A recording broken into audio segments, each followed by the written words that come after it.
Assalamualaikum warahmatullahi wabarakatuh. Selamat pagi dan salam sejahtera bagi kita semua. Perkenalkan, nama saya Syarif Hidayah Lubis, SEMSI.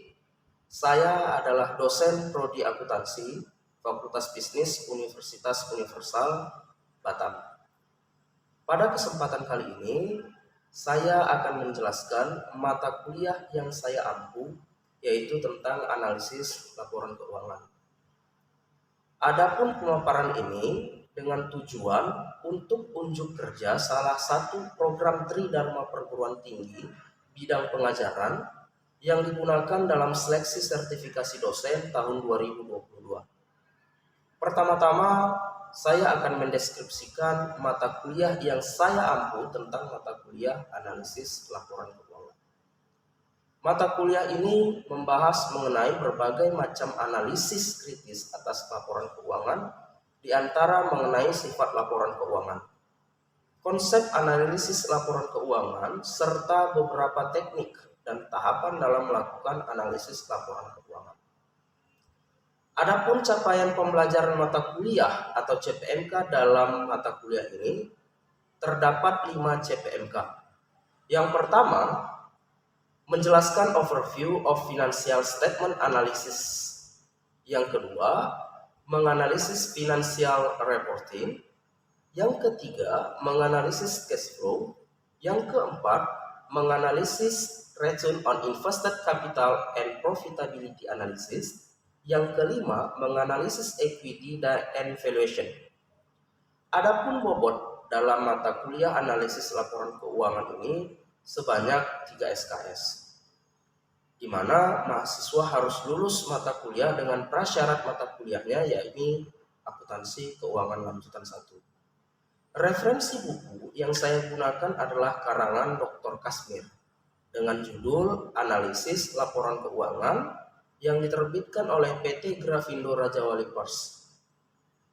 Penyampaian mata kuliah ini kepada mahasiswa dilakukan setiap seminggu sekali selama 14 kali pertemuan dan 2 ujian, yaitu UTS dan UAS sebagai evaluasi. Metode penyampaian perkuliahan menggunakan metode DIA, yakni Delivery, Interaction, dan Assessment. Metode yang pertama, yakni metode delivery, dalam penyampaian materi saya menggunakan buku yang menjadi dasar acuan. Selain itu, saya juga menjadikan penelitian-penelitian yang sudah dipublikasikan dalam bentuk jurnal ilmiah. Media pembelajaran yang digunakan adalah menggunakan e-learning Universitas Universal. Metode yang kedua adalah metode interaction atau interaksi. Dalam metode interaction ini, saya menggunakan media seperti Zoom dan juga Google Meet. Karena selama perkuliahan 3 semester, perkuliahan dilakukan secara daring. Dalam penyampaian materi secara daring ini, saya menyampaikan bahan pengajaran dengan menampilkan slide atau PowerPoint dan merekam perkuliahan yang selanjutnya akan saya upload pada e-learning, di mana gunanya untuk memudahkan mahasiswa mengulang kembali materi dalam bentuk rekaman video. Dalam penyampaian materi ini juga saya menyempatkan diskusi kepada mahasiswa dengan sesi tanya jawab guna melihat sejauh mana kemampuan mahasiswa dalam memahami materi yang sudah saya sampaikan. Selain dengan materi, terkadang saya juga mendemonstrasikan analisis laporan keuangan dengan menggunakan rasio dan diterapkan pada saat akan membeli saham-saham perusahaan. Metode yang ketiga adalah metode assessment. Dari awal perkuliahan, saya telah menyampaikan kontrak perkuliahan, di mana dalam kontrak perkuliahan ini sudah mencantumkan bobot penilaian yang terdiri dari tugas 1, tugas 2, tugas 3, serta pada pertengahan semester dalam bentuk UTS dan akhir semester dalam bentuk UAS. UAS. Adapun bobot nilai tugas 1 sebanyak 10%, tugas 2 sebanyak 10%, dan tugas 3 sebanyak 10% juga. Sementara untuk nilai UTS dan UAS sebanyak 35%. Berikut ini adalah cuplikan pada saat saya menyampaikan perkuliahan analisis laporan keuangan dengan menggunakan materi analisis rasio. Selamat malam semuanya dan salam sejahtera bagi kita semua. Ya, malam ini pertemuan keempat, Bapak akan membawakan materi perkuliahan tentang rasio untuk laporan keuangan dalam analisis laporan keuangan. Ya, jadi dengan menganalisis laporan keuangan ini kita akan mampu mengambil keputusan tentang bagaimana prediksi kita pada perusahaan yang akan kita pilih menjadi untuk investasi, ataupun kalian misalkan sebagai pengambil keputusan di dalam sebuah perusahaan ya, dengan menggunakan analisis rasio.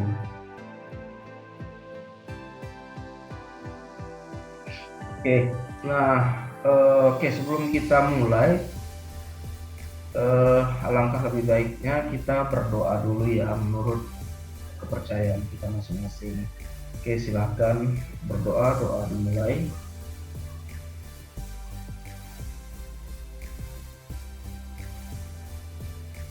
Selesai. Ini adalah perkuliahan kita tentang analisis rasio. Ya, jadi ini adalah identitas perkuliahan kita. Ya, ini mata kuliahnya adalah analisis laporan keuangan bobot SKS sebanyak 3 SKS, program studi S1 akuntansi. Dan ini adalah tujuan dan capaian pembelajaran mata kuliah. Tujuannya, mahasiswa mampu mendefinisikan pengertian tentang rasio keuangan. Lalu mahasiswa mampu menguraikan bentuk-bentuk rasio keuangan. Mahasiswa mampu menjelaskan pembandingan rasio keuangan.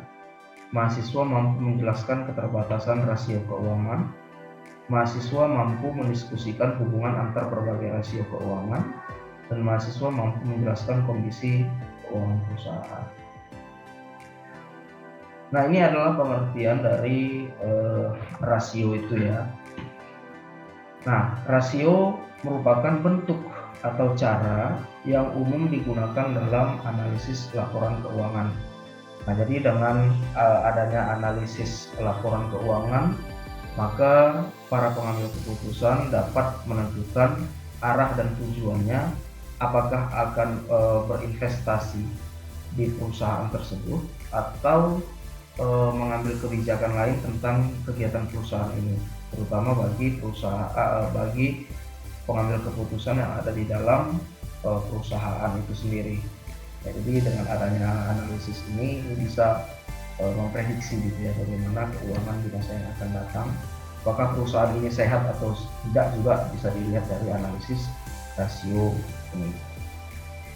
Pengertian selanjutnya adalah hasil dan analisis ini merupakan dasar untuk dapat menginterpretasi kondisi keuangan dan hasil operasi perusahaan. Ya, jadi dengan analisis rasio keuangan ini maka kita bisa mengetahui bagaimana kondisi keuangannya, apakah dalam keadaan sehat atau tidak. Ya, nah tentunya perusahaan yang memiliki rasio keuangan yang baik dalam hal ini nanti akan mencerminkan berarti keuangan di perusahaan ini akan baik juga. Nah, investor tentunya pasti menginginkan perusahaan yang memiliki kondisi keuangan yang baik. Kalau tidak, tentunya investor akan melepas sahamnya di perusahaan tersebut gitu ya. Nah, ini adalah pengertian dari rasio itu. Pengertian selanjutnya, rasio dapat dihitung berdasarkan financial statement yang telah tersedia, yang terdiri dari balance sheet, neraca ya, yang menunjukkan posisi finansial perusahaan pada suatu saat. Nah, rasio-rasio di dalam menganalisis laporan keuangan itu bisa dilihat dari neraca balance sheet yang ada di perusahaan. Ya, neraca ini pada umumnya akan diterbitkan setiap setahun sekali dan dipublikasikan kepada publik, di mana masyarakat investor gitu ya, ini bisa menganalisis laporan keuangan perusahaan dengan cara melihat neracanya. Nah, di neraca itu kan sudah ada pos-pos ya, pos-pos yang sudah mewakili bagaimana kondisi keuangan perusahaan. Ya, ada di situ asetnya, ada hutangnya, terus ada equity-nya gitu kan. Nah, ini dari situ sudah bisa kita lihat bagaimana kondisi suatu keuangan perusahaan. Selain itu, dengan menganalisis rasio ini bisa dilihat dengan income statement atau rugi laba yang merupakan laporan operasi perusahaan selama periode tertentu. Perusahaan tentunya menginginkan, berharap ya mendapatkan laba atau keuntungan, kan? Nah, dengan adanya laba atau keuntungan ini, maka perusahaan dapat memberikan return kepada para investor tentunya. Ya, kalau perusahaan sedang mengalami kerugian, tentunya perusahaan nggak bisa dong memberikan return kepada investor. Nah, oleh sebab itu, investor yang menginginkan return harus melihat bagaimana laporan laba rugi perusahaan, dan ini tercantum di dalam laporan keuangan. Ya. Apabila perusahaan mengalami keuntungan yang cukup banyak gitu ya, yang signifikan dari yang sebelumnya, maka investor akan mendapatkan keuntungan ya. Tentunya setelah rapat umum pemegang saham dilakukan. Nah, oleh sebab itu perusahaan akan membagikan keuntungan berupa dividen namanya. Tapi setelah RUPS dong, rapat umum pemegang saham dulu gitu ya. Nah, apakah bisa dibagi atau tidak? Nah, dari laporan laba rugi ini bisa dilihat. Oke. Begitu juga sama seperti laporan-laporan lainnya. Setiap investor pasti menginginkan yang namanya keuntungan. Ya, kalau perusahaan kurang sehat dari segi keuangan neraca, laba rugi, ya tentunya investor akan meninggalkan perusahaan tersebut. Next. Nah, tujuan dari analisis rasio adalah membantu manajer finansial. Nah, ini dalam hal untuk dari segi manajer ya, manajer finansial. Tujuan dari analisis rasio adalah membantu manajer finansial untuk memahami apa yang perlu dilakukan oleh perusahaan berdasarkan informasi yang tersedia yang sifatnya terbatas berdasar dari financial statement. Nah, salah satu informasi yang tersedia di financial statement ini tadi contohnya adalah laporan laba rugi. Ya, jadi para manajer finance sudah mengetahui apakah perusahaan saat ini mengalami keuntungan atau berdasarkan rencana yang sudah mereka susun, apakah laba yang diperoleh ini sudah mendekati rencana. Nah, apabila rencana belum mendekati rencana gitu ya, kegiatan operasional belum mendekati rencana pendapatan yang diinginkan, maka perusahaan, dalam hal ini manajer finansial, bisa merancang kembali bagaimana caranya untuk mendapatkan keuntungan yang lebih besar lagi dengan cepat gitu kan. Nah, ini kan memberikan informasi jadinya, yang memberikan informasi kepada pengambil keputusan, yaitu manajer finansial, apa yang harus dilakukan oleh perusahaan. Nah, oleh sebab itu maka dikatakan dapat memberikan informasi ya yang tersedia. Nah, itu adalah financial statement. Kita lanjutkan lagi, kegunaan analisis rasio. Analisis rasio pada dasarnya tidak hanya berguna bagi kepentingan intern perusahaan. Jadi bagi perusahaan, rasio itu sangat penting juga gitu ya, untuk melihat apakah perbandingan antara kinerja keuangan ya, perbandingan tentang profitabilitas, solvabilitas, likuiditas ini sudah sesuai dengan yang diharapkan gitu kan. Ya, tentunya rasio-rasio yang baik itu harus memiliki nilai rasio yang cukup tinggi, yang mumpuni lah gitu ya. Maka bisa dikatakan dilihat laporan keuangannya nanti dalam keadaan baik, sehat. Nah, dalam hal ini adalah tadi Bapak bilang analisis rasio pada dasarnya tidak hanya berguna bagi kepentingan intern perusahaan, melainkan juga dari pihak luar. Ya, dalam hal ini adalah investor atau kreditur yang akan menanamkan modal mereka dalam perusahaan melalui pasar modal dengan cara membeli saham perusahaan yang sudah go public. Ya, kalau perusahaan sudah go public, tentunya perusahaan ini harus menyediakan atau merilis setiap laporan keuangan setiap tahunnya, dan itu diwajibkan. Kalau misalkan perusahaan tidak mempublikasikan laporan keuangan, maka dia akan kena sanksi, ya, kena sanksi denda, administrasi, dan lain sebagainya. Nah, dengan adanya laporan keuangan, maka para investor bisa menganalisis dengan menggunakan rasio.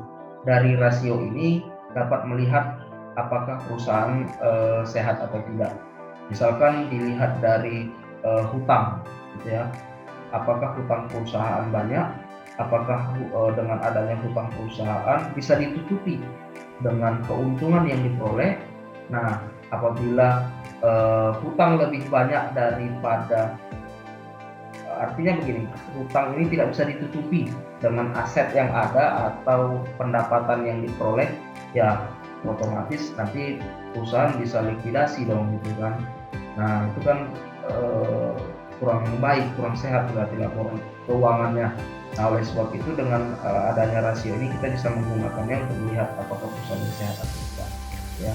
Nah, investor bisa mengambil keputusan. Nah, ini kan nih, dalam hal ini adalah calon investor. Investor bisa mengambil keputusan apakah perusahaan ini bisa diinvestasikan, apakah bisa tetap dipertahankan, atau harus segera dijual sahamnya.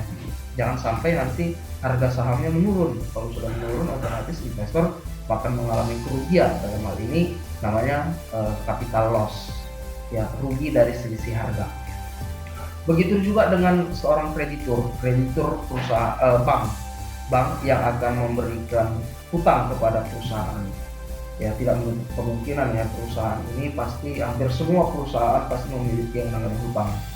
Nah, kreditur yang akan memberikan hutang kepada perusahaan, tentunya dia harus melihat juga apakah perusahaan ini sehat atau tidak. Jangan-jangan nanti diberi hutang, nggak mampu membayar hutang pokok beserta bunganya, kan gitu. Nah, maka dari itu seorang kreditur perbankan gitu ya, yang akan memberikan hutang kepada sebuah perusahaan ini, dia harus melihat laporan keuangan dan dianalisis dengan menggunakan berbagai macam rasio. Ya, rasio itu ada 4 secara umum. Rasio nanti kita bahas ya, rasio likuiditas, rasio solvabilitas, profitabilitas, dan rasio aktivitas. Ya.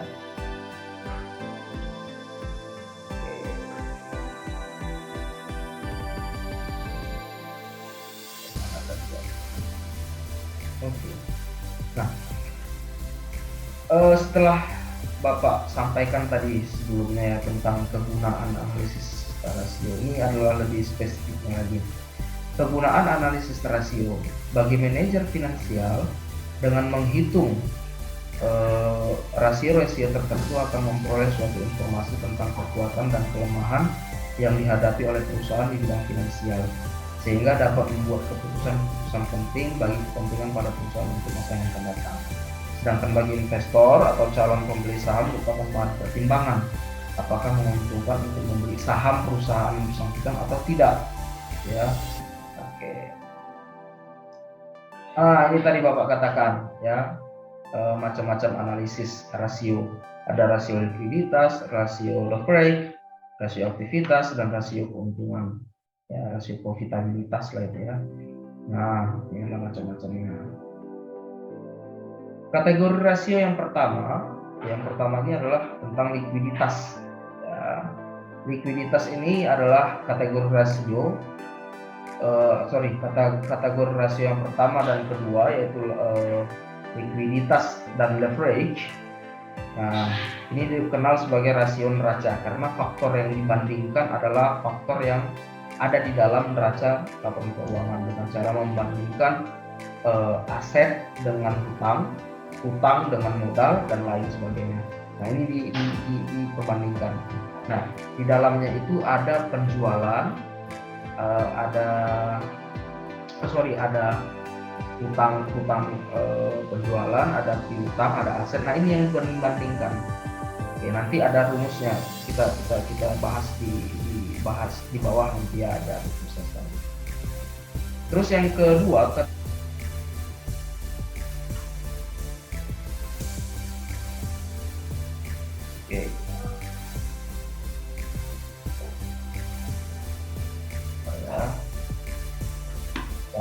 Lagi. Nah, kategori yang kedua kategori rasio yang ketiga dikenal dengan istilah interstatement rasio karena faktor yang dibandingkan adalah antara faktor-faktor yang terdapat di dalam laba rugi terdapat di dalam neraca laba rugi dengan faktor-faktor yang terdapat dalam neraca. Dan jadi di dalam laba rugi dan neraca ini dibandingkan, sehingga dapat rasionya berapa nilainya dan apakah bagus atau tidak keuangan perusahaan. Terus sedangkan kategori rasio yang keempat digolongkan dalam income statement rasio karena faktor yang membandingkan yang terdapat di dalam income statement. Nah, ini adalah rumusnya ya tentang likuiditas atau rasio likuiditas. Current ratio sama dengan current asset dibagi current liabilities. Ya, ini ada di neraca. Current asset dikurangi dengan inventory dan current liabilities. Terus cash ratio, cash dibagi dengan current liabilities. Nah, ini adalah untuk rasio leverage. Rasio leverage itu ada 4 ya, total debt equity ratio, long term to equity ratio, total debt to equity asset ratio, dan time interest earned ratio. Nah, ini adalah rumus-rumusnya. Oke. Nanti bisa kalian lihat di elemen kita ya, karena apa aktif di elemen kita. Nah, activity ratio aktivitas terdiri dari 7 ya, 1, 2, 3, 4, 5, 6, 7 ya. Ada total aset turnover ya, disclosure turnover, after collection period, inventory turnover. Nanti ini ada contoh-contohnya ya. Terus ini adalah untuk profitabilitas, ada gross profit margin, NPM atau net profit margin, dan operating profit margin. Ini adalah rumusnya. Nanti kita buat contohnya. Kalian bisa lihat contohnya.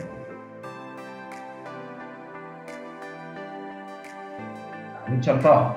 Ini misalkan sebuah laporan keuangan. Neraca perusahaan A. Nah, jadi ini laporan keuangannya, neracanya, kasnya, terus ada total asetnya, ada hutangnya, dan ada equity-nya. Balance ya, lalu ini adalah laporan laba rugi, ada penjualan, harga pokok barang terjual, dan lain sebagainya. Ada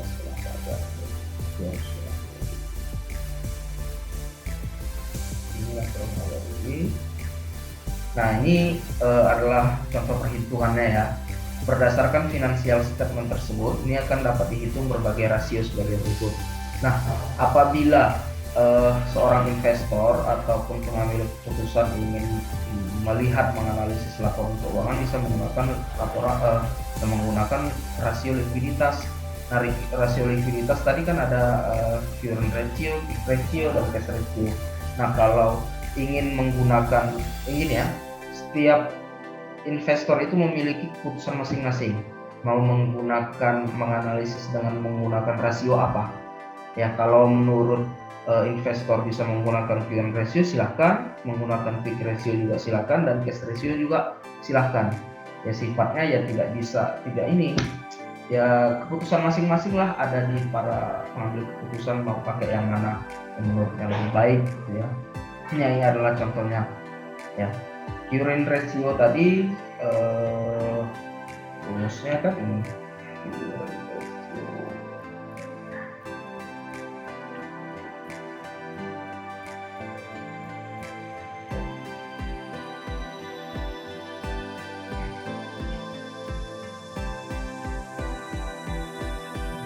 Rumusnya contohnya ya, aset turnover. Nah, apabila perusahaan memiliki nilai-nilai rasio yang tinggi gitu ya, semakin tinggi, maka itu dianggap laporan keuangan akan semakin bagus. Terus artinya keuangan perusahaan ini semakin bagus lagi.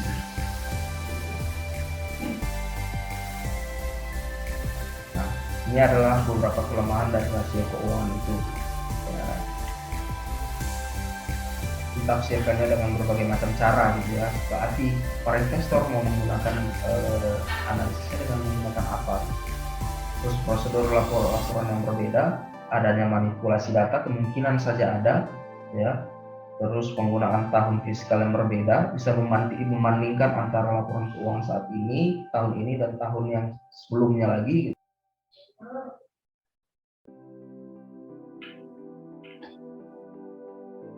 Ada yang mau bertanya? Ada? Pak, saya mau tanya. Ya, silahkan Devi. Sebentar. Silakan. Saya mau tanya apakah Ya. rasio ini akan memastikan investor bahwa investasinya akan beruntung? Nah, oke, bagus sekali pertanyaannya. Apakah investor dengan menggunakan rasio ini, apakah investor bisa mendapatkan keuntungan gitu ya? Nah, sebenarnya kan tadi Bapak katakan rasio ini adalah sifatnya tidak bisa memastikan bahwasannya seorang investor akan mendapatkan keuntungan, walaupun sekalipun laporan keuangan ini atau keuangan perusahaan sedang keadaan sehat baik-baik saja gitu kan, tidak bisa menjamin juga, karena yang menggerakkan harga saham di pasar modal itu sebenarnya adalah permintaan dan penawaran, tapi pada umumnya ini berkaitan juga dengan rasio. Nah, selain daripada rasio keuangan ini, ada juga yang mempengaruhi seorang investor untuk membeli saham ini adalah adanya faktor eksternal dari perusahaan, isu-isu yang berkaitan dengan perusahaan.